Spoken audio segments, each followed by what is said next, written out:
Welcome back to the deep dive. If you are looking for a real roadmap to opportunity in Canada's industrial landscape, you've definitely come to the right place. Hmm. Today, we are taking on a region that is, well, it's undergoing this immense transformation, northwestern Alberta. That's right. This area isn't just relying on its past, it's actively poised for explosive high-wage growth, and it's projecting a need for over 4,000 skilled employees across its key sectors by 2031. And that number, 4,000 workers, it really reinforces the economic vitality we're seeing here. It's a huge number. It is. So whether you're an employer looking to staff up your industrial operations or, a potential employee considering a career change or maybe a relocation, this deep dive is really custom tailored for you. Exactly. We're basically distilling these comprehensive sector profiles that were prepared by Work NW Alberta, giving you a shortcut to understanding where the jobs are, what they pay, and how to get the training you need. Our mission today is really to cut through all that data saturation. We're looking for the key nuggets of knowledge that define the economic horizon of this area. Right. But before we jump into the dollars and the jobs, we have to define our turf.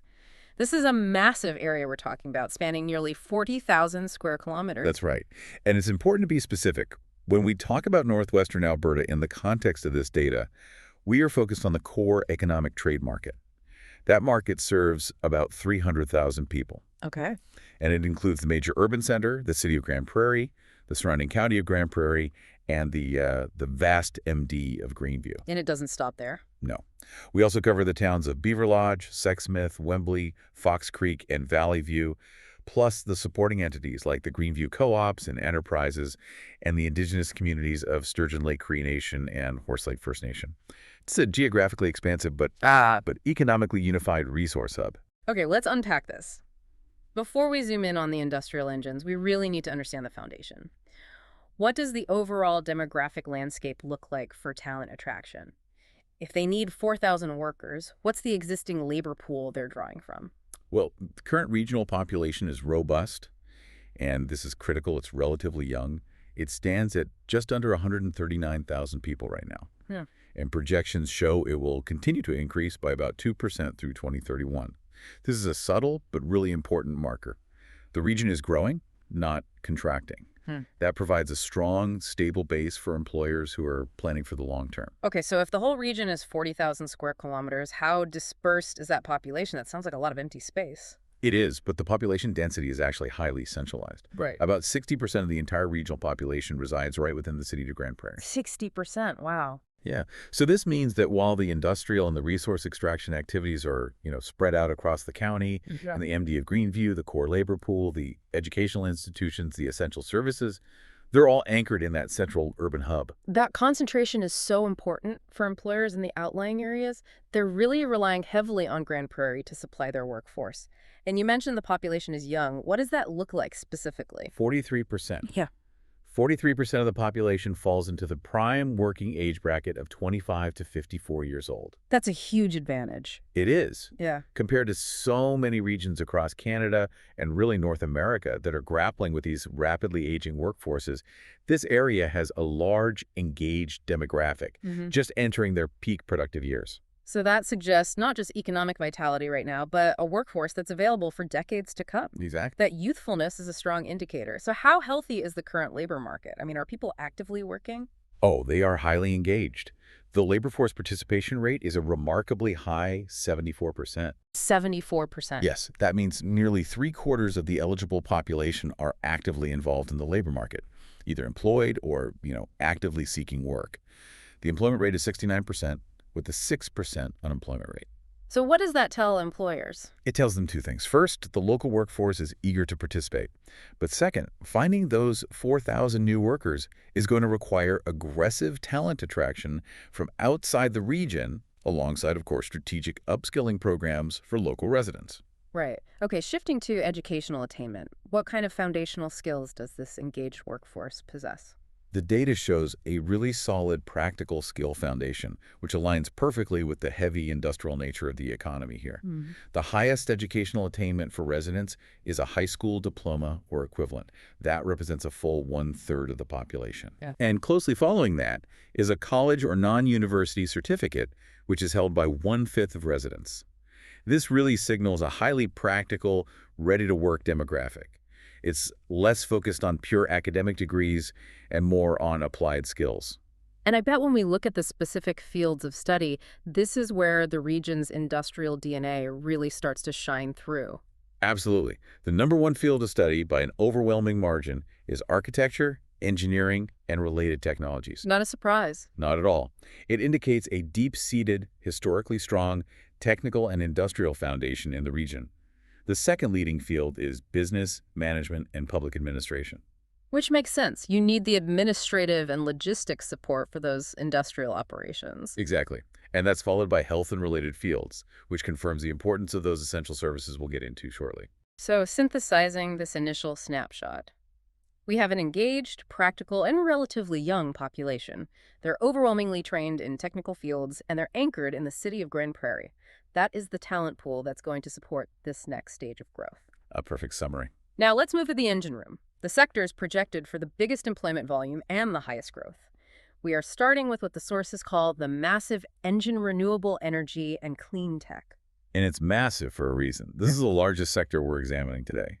It currently employs nearly 10,000 individuals across close to 2,000 businesses in 2024. And it's still growing. It is. Despite its existing scale, it's projected to grow by another 534 jobs. That's a 5% increase by 2031. This is not a static industry. It's a behemoth that is still expanding.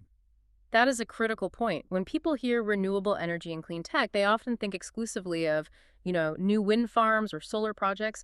Where is the job concentration currently? Well, the current concentration really confirms the region's strength.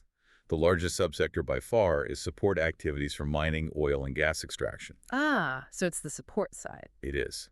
This single category accounts for 678 businesses, and, crucially, it's projected to add 829 net new positions by 2031. 829 new jobs in just that one subsector. That's that one. Yeah. So if you are a job seeker looking for volume and stability in this sector, you are likely looking at specialized support for the traditional energy industry. That's a powerful insight.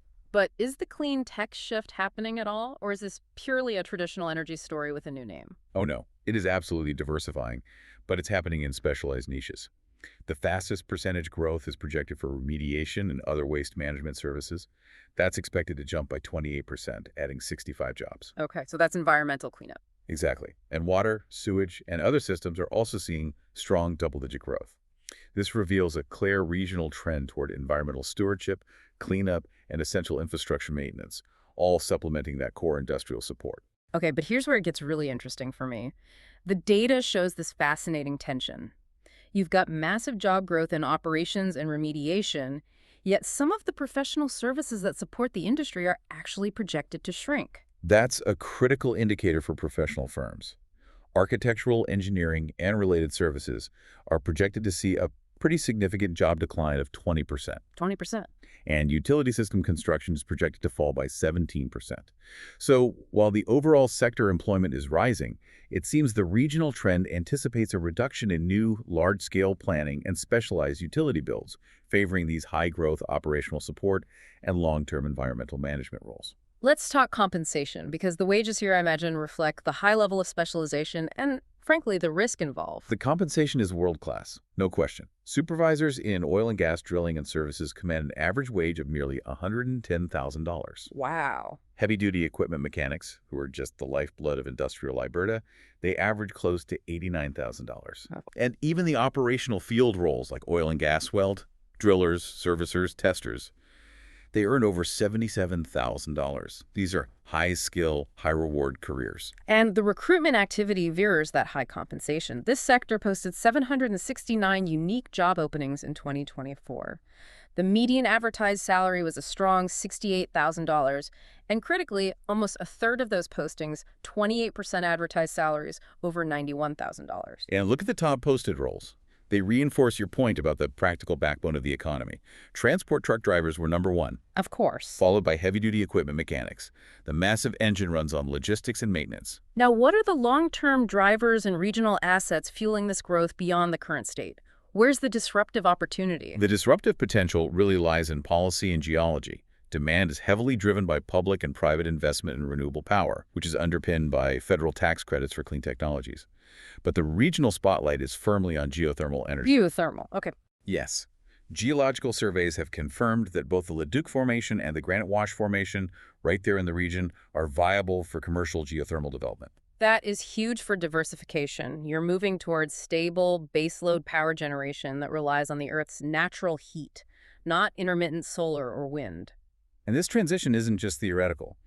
The sources confirm that 3 major energy and clean tech projects, world-class in scope, are currently underway in the MD of Greenview and the county of Grande Prairie. And these are big projects. These projects are expected to support a colossal 9,000 construction jobs, not just locally, but across the province, and they'll generate over 650 high-quality, long-term operational jobs right within the region.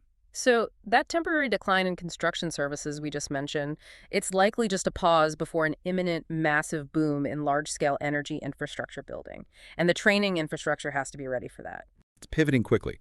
Northwestern Polytechnic, or NWP as we'll call it, is responding directly to this need for operational talent by adding 60 new seats to its power engineering programs by 2026. And this training expansion, which is backed by over $11 million in government upgrades, is specifically designed to produce the specialized process talent required to run those new, complex facilities. So we've established the industrial engine is huge, it's highly compensated, and it requires constant mechanical and operational support. But how do all those resources, whether it's equipment, fuel, products, how do they get out of this massive 40,000 square kilometer region? Well, that brings us to our second major sector. Logistics, the true gateway to the north. This sector employed just over 4,100 people in 2024, and is projected for very sharp growth, 501 net new jobs. That's an impressive 12% increase by 2031, and this expansion is intrinsically linked to the region's strategic geographic advantage. How is the logistics business structured here? Is it dominated by a few large firms or is it more small players? It's heavily concentrated in road transport. The vast majority of the 851 regional logistics businesses are focused on trucking. Oh, Specialized freight trucking and general freight trucking together account for 83% of the businesses. And, reflecting that entrepreneurial spirit of Alberta,